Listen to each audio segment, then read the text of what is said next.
guys,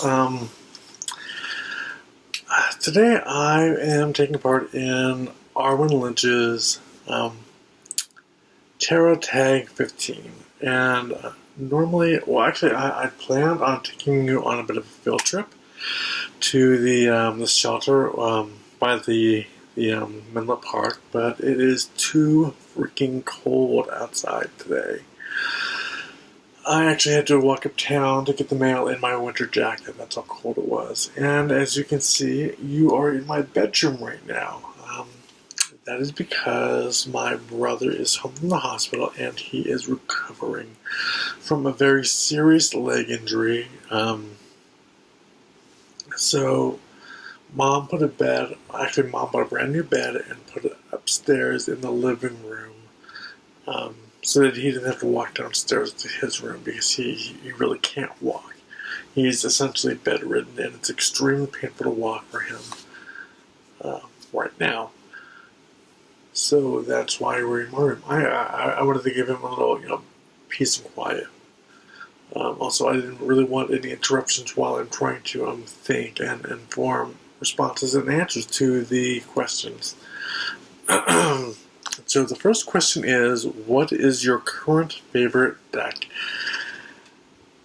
Don't make me choose. God, it's like choosing which is your favorite child. But the one deck I am using now, I guess you could call it my primary deck, is it's right here. It's the Art Nouveau Tarot by Matt Myers. And I actually bought this as a birthday present for myself with the money I'd gotten for my birthday. It was at the Harper's bookstore, and I'd walked in one Sunday with a 50% off coupon. The deck was originally $15 or $50, and they'd marked it down to $40. And so I walked up with the checkout with a 50% off coupon and walked out with a $20 deck that is moderately valuable because I have seen people selling it online for upwards of $75. So I thought I got it for a steal. And I have been working for it since. I've been getting some really good readings for it. Most recently, it foreshadowed Jared's last trip to the ER. I kept getting the 10 of Swords, which I just kept feeling that something was coming when I drew that card, and something did come. That card now represents to me, 911, seek emergency attention now. Seek assistance, call for help. Because he had been home for one day, and his home care nurse arrived, and it was their first appointment together.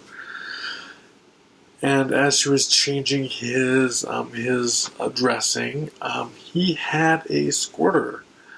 I saw it, and the blood drained from my face. I was white as a ghost, and I kept looking back and forth between them because she was sort of catatonic. She was putting pressure on the wound so he wouldn't bleed out. But I kept thinking to myself, oh my God, you're going to say something to him, right? Because she was just silent on the issue. But then she said, yeah, you're going to need to go to the hospital. But don't panic.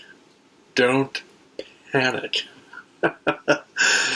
And she said, you're going to have to call 911. So thankfully he had his phone on him and called 911, and she explained the situation to the operator. And about 911, when Jared initially fell off the ladder and called 911, we just got a busy signal because apparently a line had been cut or cable or something, and the entire town wasn't able to get through to 911, and it was a big deal. The mayor, ordered an investigation into it, and that is what they found. Because apparently, when you call 911 now, you don't go automatically to 911. Your call gets routed down to a center in Creston, and they locate your GPS and route on back to the 911 dispatch closest to your GPS location. Now, it's just me, but that seems like an awful lot of work for something that could have been a lot more simple. Yeah. But yeah, this is my new working deck, and I've really been getting some great readings with it. I was just shuffling it one day, and just sort of keep my hands busy. And I drew the 10 of staves, and I really don't draw that deck or that card very often. But as I focused on it, I really sort of allowed my intuition to take over. My sight kept being drawn time and again to his feet, and it just occurred to me all of a sudden that this is signifying my brother, because he is feeling classically overburdened right now. Like everything is just weighing heavy on him, and he can't walk. His foot's all mangled-ish. I mean, it's healing, and he's feeling his nerve endings fire up in his feet. Even though he can't really feel much in his feet, he's feeling the nerve endings as they fire off, which is a good thing. It means that he will gain feeling back in his feet. However, how well he will be able to walk, the doctors still are not completely sure. Okay, the next question is, what tarot card do you think stands for who you are now? That would have to be the Five of Cups. Oh, there we go, the Five of Cups. He is, because I honestly feel extremely lonely. I don't feel as though I have a community that I truly belong to. I haven't really seen anyone that I consider a good friend that I've really bonded with for several years. It was heartbreaking to see that they would prefer to visit a vicious high priestess 5 miles out down the road who speaks ill of them behind their backs rather than to come see me. And I'm only 5 miles away, so it's not as if I am really out of their way. They can come and see me. I'd be glad to have their company. I really would. But even in the gay community, it's as if, and I really do feel as though this is an Iowan phenomenon, because I've heard many former Iowans say the exact same thing as I am saying, that the Iowan gay community simply isn't friendly to each other. They seem to be utter lovers. They don't want to have anything to do with each other whatsoever, which is really sad. A former, well, he's not a classmate, but I went to high school with this guy, and we found each other online, and he lived in Stewart, I lived in Menlo, and we decided to hang out one day, which is fine, and we drove around and talked and everything, and after I went back home, that's really the last I ever heard of him. Every area online in which we had the same, in which we had a profile on the same social networking site, he intentionally went out of his way to block me. And I just don't know why. I was always so kind to him. I always treated him really well in high school. So I really don't know why he would behave that way, but it's the general reaction I have gotten from the local gay community. They just don't want to have anything to do with anyone else. Um, the only ones I've encountered that do seem to be out-of-staters. They are expats. They were raised and didn't grow up here.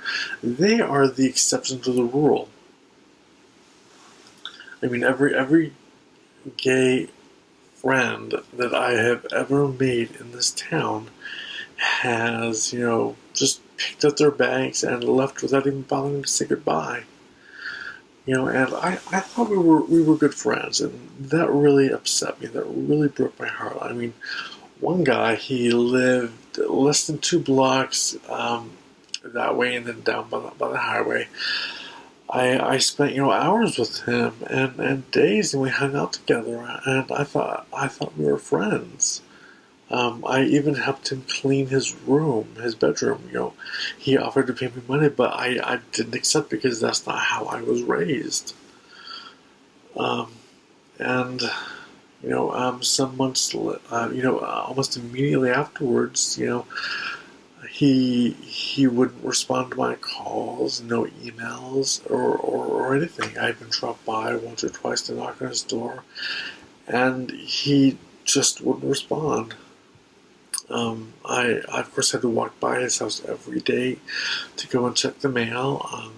So that really, really hurt my feelings. It really hurt me quite deeply. And, it just underscores the trust issues that I already have. But eventually I saw that his house was for sale, and then pretty soon afterwards it had been sold and someone else had moved in.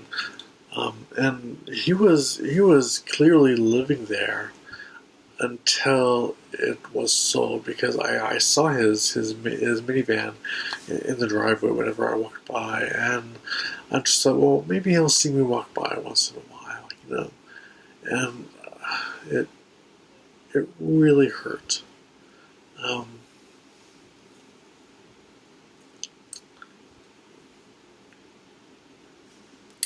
The next question is, what tarot card do you think stands for who you would like to be? And that would have to be the Hierophant.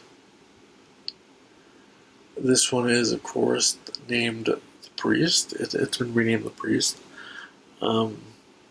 It's a bit of a bugaboo with me. I generally don't like to see tarot cards renamed, especially when their name is perfectly good, like Death. I've seen renamed the Close. Or I think Judgment was renamed Karma, I think. Some decks, Karma doesn't bother me nearly as much as having Death renamed the Close. I mean, death is a natural part of life, just because it's the name Death doesn't really bother me, so I really saw no reason why it should be renamed in the first place. But the reason why I see myself as the Hierophant is because I am a teacher. When I eventually go back to school, I will be studying music education. I am working on a book, nonfiction, reference books for the occult, for the craft, and so that is why I'm really drawn to the archetype of the Hierophant,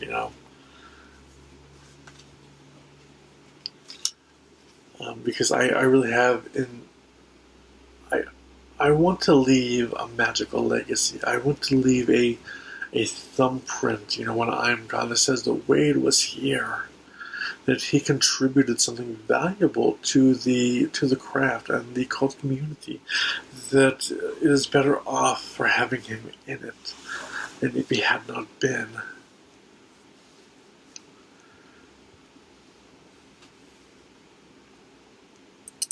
Draw a tarot card and tell us how it answers the question, what does the universe want me to know right now? Alright. Come on, Mama needs a new pair of shoes.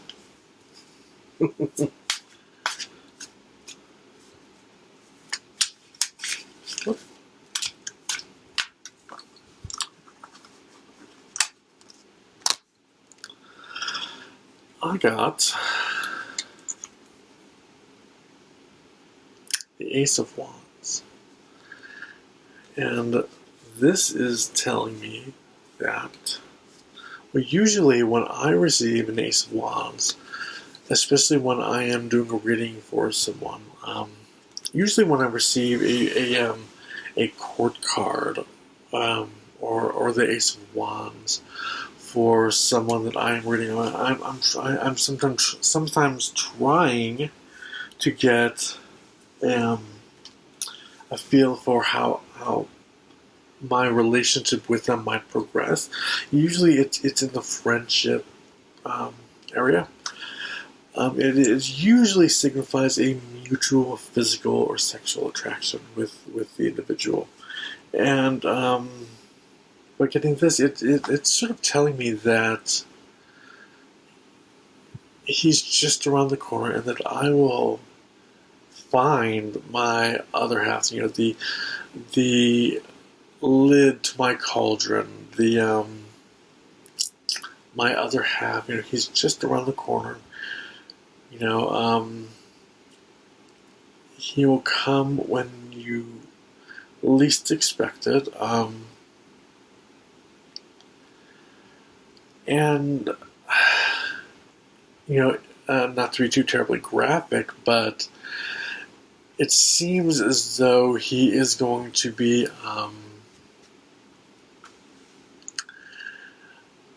we will have a lot of the same, let's say, interests in terms of where we find our jollies. So yeah, that is really what that card really told me. Which is a good thing, you know. You really want to have certain areas in which you are compatible with the other person. You know, otherwise, you know, it just might not be enough.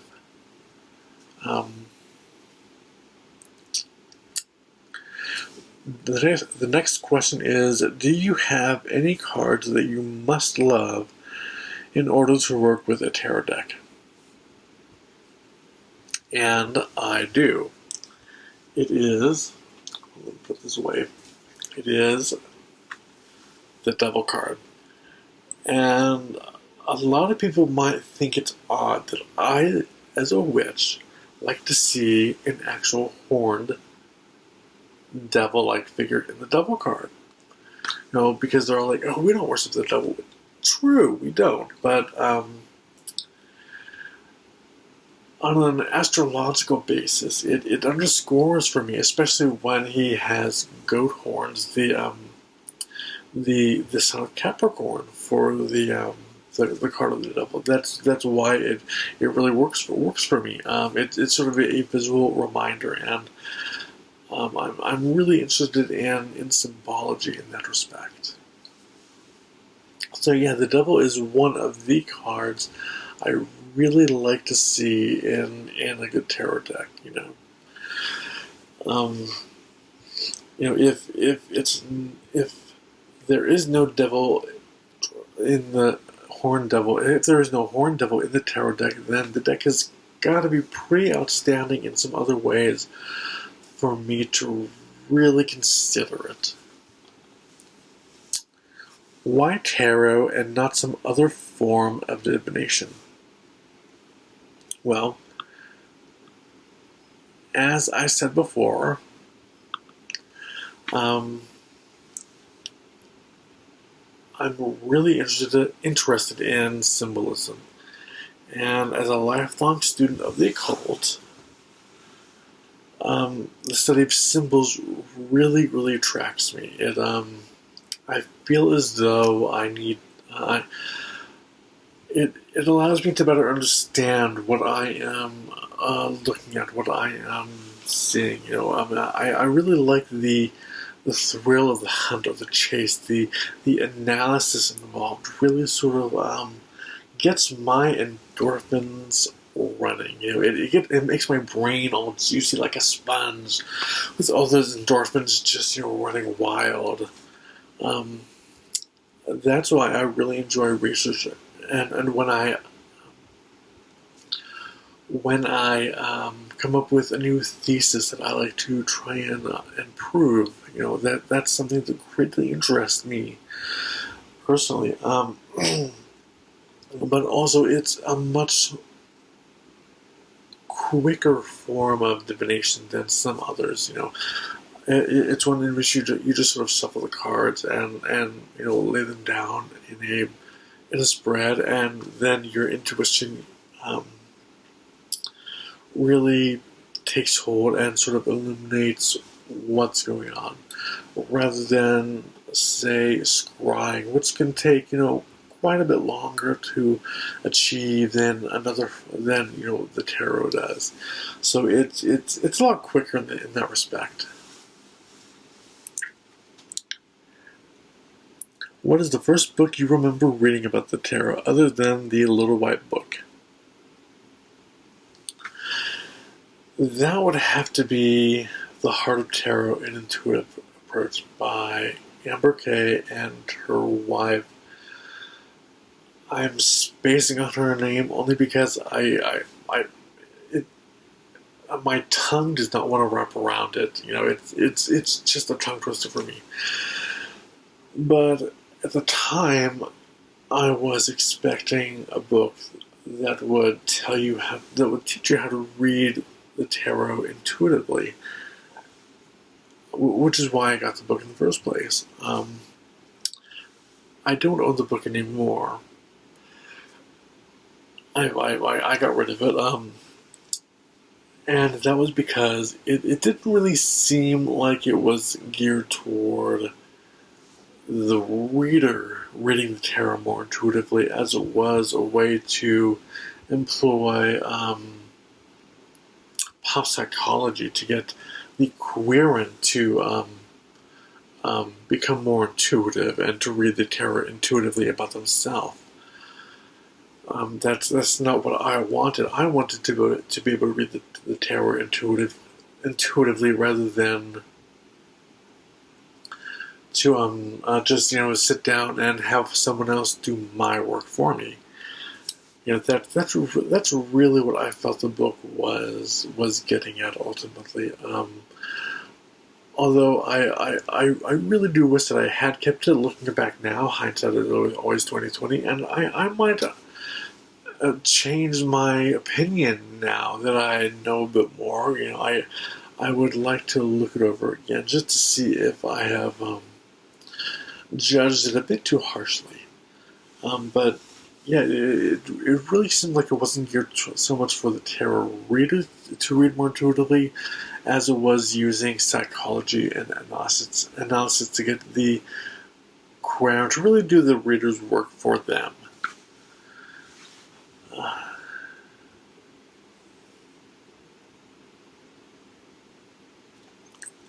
Let's see, what tarot person would you like to sit down with and chat with about the tarot? Well, one of them would definitely be Arwen Lynch, because I respect her a whole hell of a lot, and we are Pisces, and I really get along well with my fellow Pisces. Leos, not so much, because they are so insufferable. Not all Leos. I know one that is the most wonderful woman I've ever met. The most tender-hearted woman. She does accept advice. A lot of Leos do not accept. They don't accept advice well, in my experience. And that's why they tend to be a bit insufferable, in my opinion. But I digress.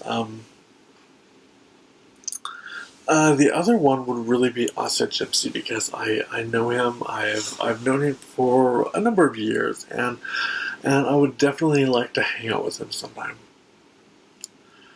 Um, the next question is, tell me about one YouTube tarot channel that you like to watch and why. Well, there are a few.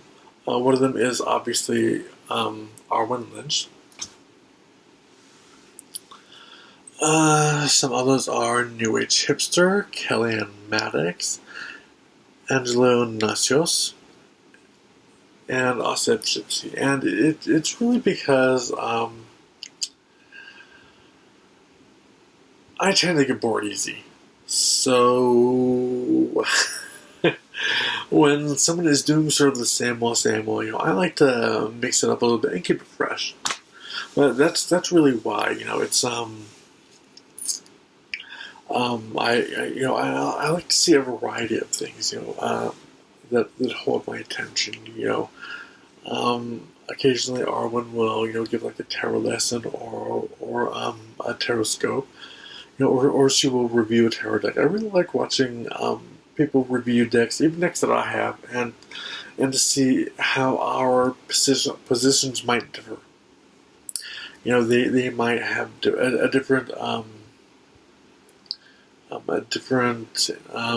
interpretation, but a different issue with the deck that I might not, or we might feel the same way about a deck. With Angelo Nacios, I really like knowing what's going on in the tarot community. He really seems to approach things in a more philosophical way, which I really appreciate. New Age Hipster, I honestly, she's really inspirational. She tends to use pink a lot, which is, not a bad color, but it tends to, it screams New Age in my opinion, which isn't a bad thing. But I love some of her tarot spreads. They have inspired me to create a couple of my own. But I've been designing my own tarot spreads for a long time. Let's see. The next question is, how many tarot decks do you have? And I actually keep my tarot decks in this quaint purple basket. And I have 2, 3, 4, 5, 6, 8. I have 8 of my tarot decks. And honestly, when I am looking out for a new tarot deck, I can read, I can a pip deck and an illustrated deck. It doesn't really bother me. It just takes sort of different skills to read either one. But really, what I look for when I'm looking for a new tarot deck is something that is beautiful, but it has sort of a timeless quality about it. Because I really am a fan of beautiful tarot art, but I really like it to have a bit of a timeless feeling to it.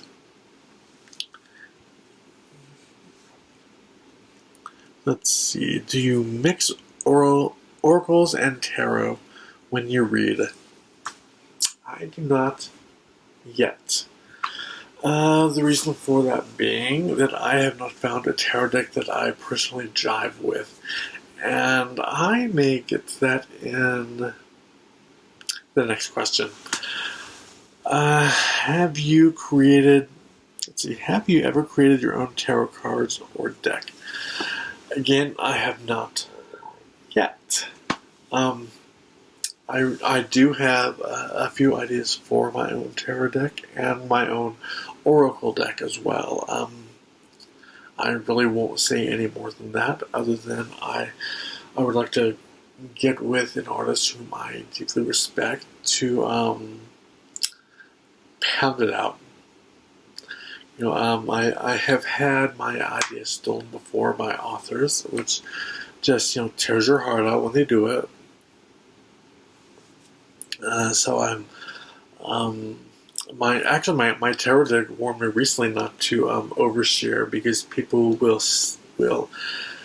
to quote my intuition, steal your dreams, and that is absolutely true. People will, especially in the occult community, if they are a writer, they will just have no compunction about, stealing your work and beating you to the press and writing as though it's their own idea, which is really, really, really shitty, you know. But it doesn't stop me from wanting to really write the same book anyway, because I know I could do it much better.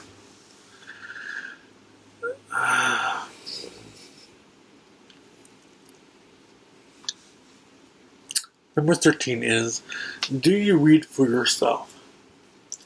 Abso-fucking-lutely. In fact, one of my favorite books on the tarot is Tarot for Yourself.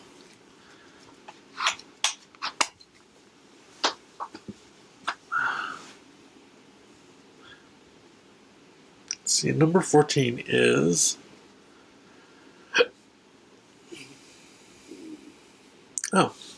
what are your favorite questions to be asked when reading for someone else? Well, I prefer the deeper, more penetrating questions, the one that really allow for almost a philosophical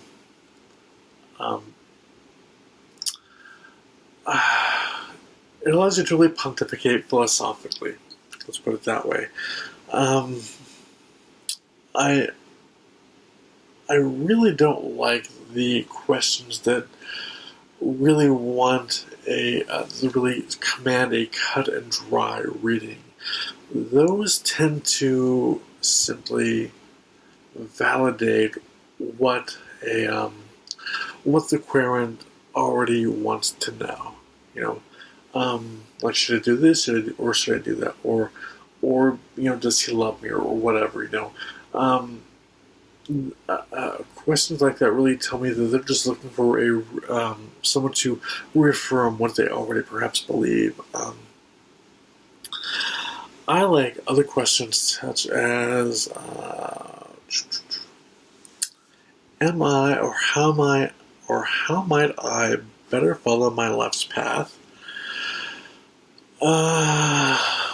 Why do the fates always move men out of my life whenever we spark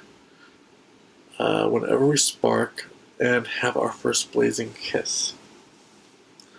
What awaits us after death? Or, what is an imaginary friend? I was actually bored yesterday, and I asked one of my tarot decks that question, and I got a really intriguing response. They were all major cards. I was using Tarot of the Old Path at the time, and the first card was the Guide, which just seems extremely profound.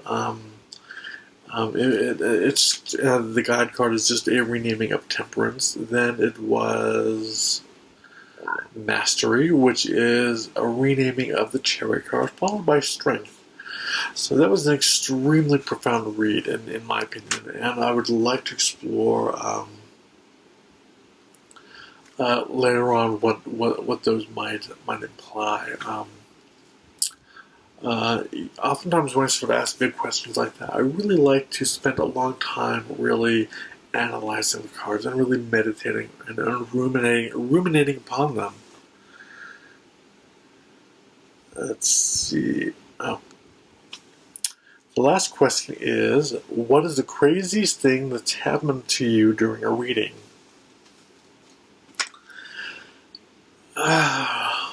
There have been a lot of synchronicities that have happened to me involving tarot and during readings.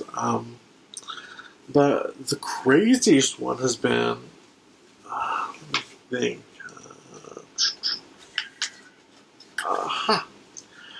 It was while I was using the Wizard's Tarot by Corinne Kenner, I believe her name is.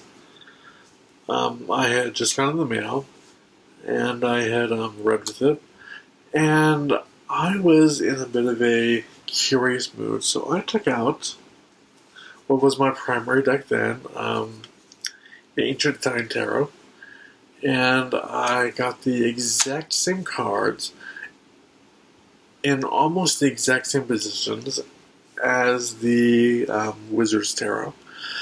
So I thought to myself, and I took out, let's see, what was it? What did I take out?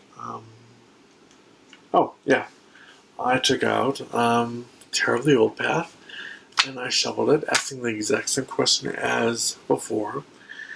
And then again, I got the exact same lineup of cards. Unfortunately, I didn't think to actually make a note of that in my tarot journal at the time. I don't know why.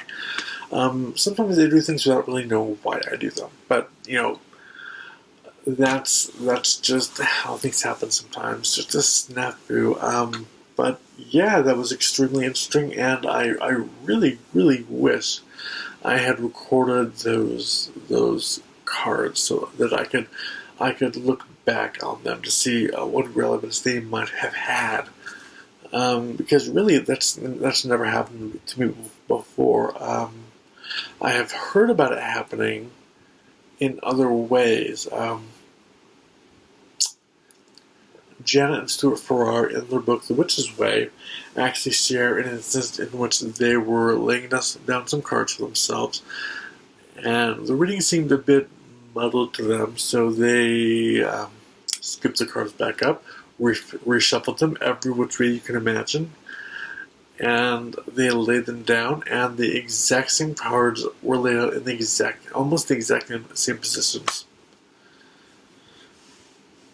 So, yeah, that is my response to Arwen's Tarot Tag 15, and I really am interested in going through the list and seeing how others might have responded. So, I will see you again later on, and I hope you all have a wonderful day.